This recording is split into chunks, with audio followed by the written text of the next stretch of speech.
बिस्मिल्लाहिर्रहमानिर्रहीम। आप हजरात के सामने माह रजब के ताल्लुक से कुछ मसाइल कुछ फ़ज़ाइल पेश कर रहा हूँ।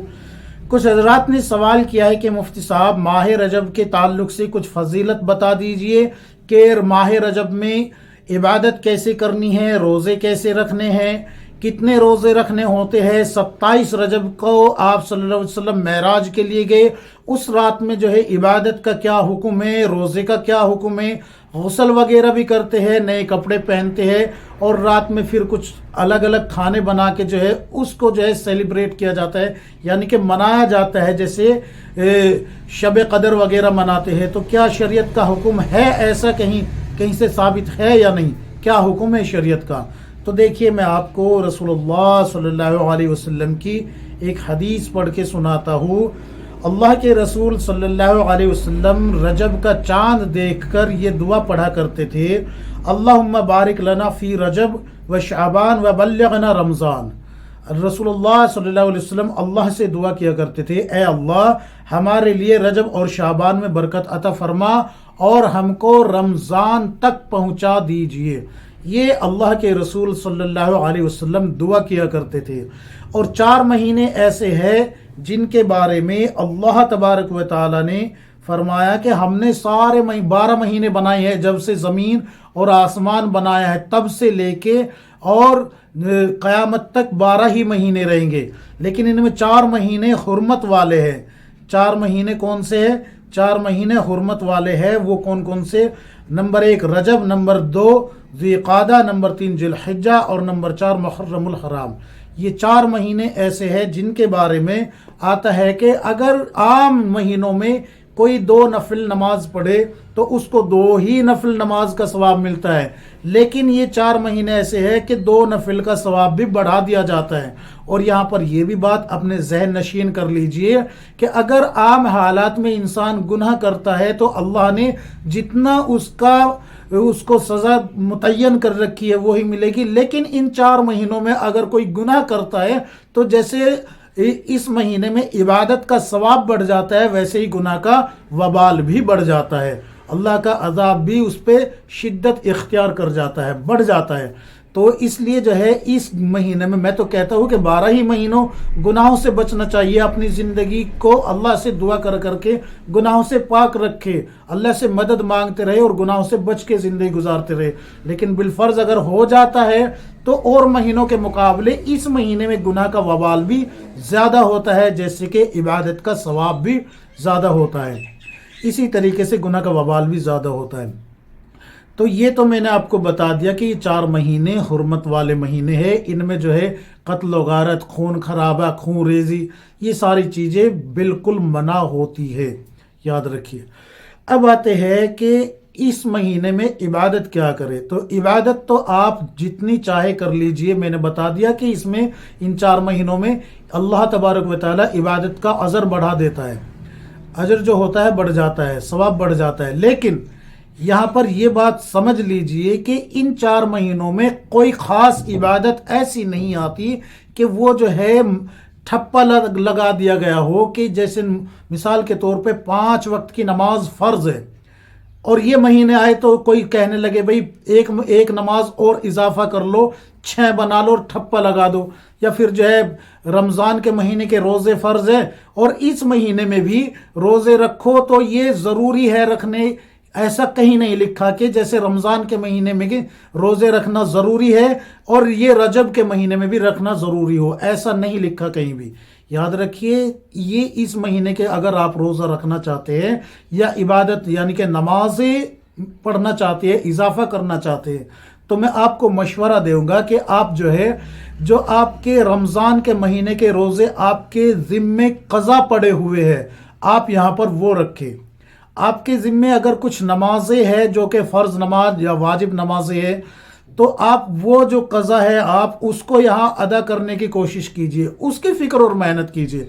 उलमा ने साफ लफ्ज़ों में लिखा है कि अगर किसी के ज़िम्मे फ़र्ज़ नमाज़ों की क़ज़ा है या फिर फ़र्ज़ रोज़ों की क़ज़ा है तो वो नफिल रोज़े उस वक्त तक न रखे, नफिल नमाज उस वक्त तक न पढ़े जब तक कि वो अपनी پچھلی نمازوں کو اور پچھلے روزوں کو ادا نہ کر لے، یعنی کہ ان کی قضا نہ کر لے۔ اگر آپ قضا بھی کر رہے ہیں، مثال کے طور پہ آپ نے 5 وقت کی آج کی فرض نماز جو ادا تھی وہ بھی پڑھ لی، اور 5 وقت کی نماز قضا تھی وہ بھی ادا کر لی، اب آپ کے پاس وقت ہے تو اور جو پچھلی نمازیں آپ پہ وہ پڑھ لیجئے۔ لیکن اگر وہ نہیں پڑھتے تو 5 کر کے ایک کے ساتھ 5 ملاتے چلے جائے۔ مثلا فجر کے ساتھ فجر ملا لی، ظہر کے ساتھ ظہر ملا لی، عصر کے ساتھ عصر ملا لی، مغرب کے ساتھ مغرب ملا لی، عشاء کے ساتھ عشاء ملا لی۔ اس طریقے سے آپ نے 5 آج کی ادا کر لی اور 5 پچھلی قضا میں سے ادا کر لی۔ اس کے باوجود اگر آپ کو وقت ملتا ہے تو یہاں پر آپ نفل نماز پڑھ سکتے ہیں، لیکن ذمے جو ہے وہ قضا وہی پڑھنا پھر بھی افضل ہے اگر آپ کو وقت ملتا ہے۔ مثال کے طور پہ آپ کی رمضان کے 10 روزے قضا ہے اور آپ رجب میں 10 روزے کی قضا کر لیتے ہیں، اب آپ کو نفل روزے رکھنے کی خوب اجازت ہوگی۔ آپ 10 روزے اپنے جو قضا کے ہیں ان کو رکھ کر پورا کرنے کے بعد اب آپ رجب کے مہینے کے باقی روزے رکھ سکتے ہیں۔ اور یاد رکھیں رجب کے مہینے میں کوئی روزہ طے نہیں ہے کہ بھئی اتنے رکھنے ہیں یا نہیں رکھنے ہیں، رکھیں گے تو ثواب مل جائے گا، نہیں رکھیں گے تو گناہ کوئی نہیں ہے۔ لیکن جو قضا پڑے ہوئے ہیں رمضان کے مہینے ان کو چھوڑنے کا گناہ آپ پہ بدستور اس وقت تک چلتا رہے گا جب تک کہ آپ ان کو ادا نہیں کر لیتے۔ آپ کے ذمہ جو نمازیں ہیں بدستور آپ کو ان کا گناہ اس وقت تک سر پہ پڑا رہے گا، چلتا رہے گا جب تک کہ آپ ان کو ادا نہیں کر لیتے۔ اب آتے ہیں 27 تاریخ کے تعلق سے، تو دیکھیے رسول اللہ صلی اللہ علیہ وسلم ماہ رجب کی 27 تاریخ کو معراج کے لیے گئے تھے۔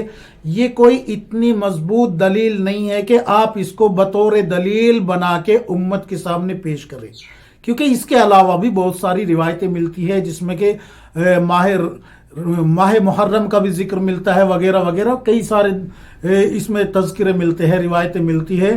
تو آپ صلی اللہ علیہ وسلم 27 تاریخ کو ہی گئے ہیں، اس کی کوئی مضبوط دلیل نہیں ہے۔ لیکن اگر آپ کہتے ہیں کہ یہ دلیل ہم بنائیں گے تو میں کہتا ہوں آپ اس کو دلیل کے طور پہ پیش کریں۔ اس 27 تاریخ کو معراج کی رات کے دلیل کے طور پہ پیش کریں۔ آپ صلی اللہ علیہ وسلم 5 نبوی یعنی کہ نبوت ملنے کے 5ویں سال معراج کے لیے گئے، واپس آنے کے بعد معراج سے واپس آنے کے بعد 18 سال دنیا میں آپ صلی اللہ علیہ وسلم رہے۔ 18 سال میں آپ صلی اللہ علیہ وسلم نے نہ ہی تو اپنے قول سے اور نہ ہی اپنے کسی عمل سے یہ بات کہی امت کو کہ آپ جو ہے 27 رجب کو خاص متعین کر کے رات بھر عبادت کرے، نئے کپڑے پہنے، کچھ اچھے کھانے بنائے اور پھر جو ہے صبح روزہ رکھے۔ ایسی کوئی روایت آپ جو ہے کتب احادیث میں نہیں دکھا سکتے۔ اس کے اپوزٹ حضرت عمر رضی اللہ عنہ جو ہے جس وقت آپ کو پتہ لگا کہ لوگوں نے 27 رجب کا روزہ رکھا ہوا ہے اور اس کو جو ہے خاص طے کر رکھا ہے، تو حضرت عمر رضی اللہ عنہ خود جو ہے لوگوں کو لے کے آئے، باہر نکال کے لے کے آئے اور لوگوں کے سامنے کھانا پیش کیا کہ روزہ توڑو روزہ میرے سامنے۔ امیر المؤمنین کہہ رہے ہیں کہ روزہ توڑو میرے سامنے، کھاؤ میرے سامنے۔ میں نہیں چاہتا کہ امت میں یہ ایک بدعت جو ہے وجود میں آ جائے۔ تو 27 تاریخ کا روزہ رکھنا، 27 رجب کا روزہ رکھنا خاص سمجھ کے کہ یہ معراج کی رات ہے، اور پھر اس کو یہ سمجھتے ہیں کہ یہ کیا بولتے اس کو شب قدر کی رات کی طرح ہے، تو پھر یہ آپ جو ہے بدعات میں ملوث ہے، شریعت سے اس کا کوئی تعلق نہیں۔ لہذا اس تاریخ کا اگر روزہ آپ کو رکھنا ہے تو اس کے لیے آپ کو کیا کرنا ہے، جیسے عام روزے رکھتے ہوئے آپ رجب کے آ رہی ہے ویسے ہی اس کو رکھے، نہ کہ کوئی خاص کر کے۔ اگر خاص کر کے رکھیں گے تو پھر یہ بدعات ہوگا، یہ گناہ کا کام ہوگا آپ کے لیے، لہذا آپ اس کو نہیں رکھ سکتے اس طریقے سے۔ تو 27 تاریخ کی حقیقت کیا ہے یہ میں نے آپ حضرات کے سامنے رکھ دی۔ رہا کونڈے والا مسئلہ 22 رجب کا، تو انشاءاللہ اس پہ میں الگ سے ایک ویڈیو تیار کروں گا، اس کے لیے ابھی آپ کو انتظار کرنا ہوگا۔